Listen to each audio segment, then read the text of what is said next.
A door access control system manages who can enter a building and when, using digital credentials instead of keys, and it logs every entry.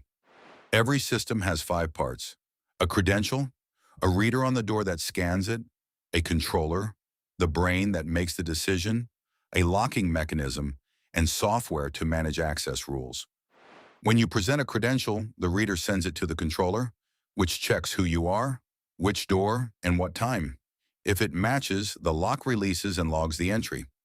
Credentials come in 4 forms: RFID cards or fobs for most workplaces, mobile credentials via Bluetooth or NFC for convenience, biometric readers scanning a fingerprint or face for high-security areas, and PIN keypads for low-traffic doors. Most commercial installs run $3,000 to $5,000 per door. The main cost drivers are credential type, lock hardware, and labor. Keypad systems start around 500.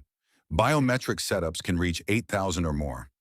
One thing buyers miss: fire codes govern these doors.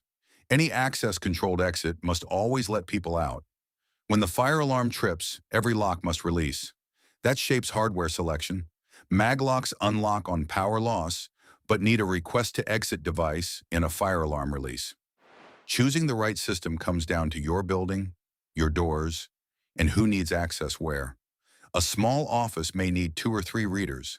A large facility may need dozens, managed from one platform. That's how door access control works. Safe and Sound Security installs commercial access control nationwide, with 20,000 plus locations protected over 19 plus years.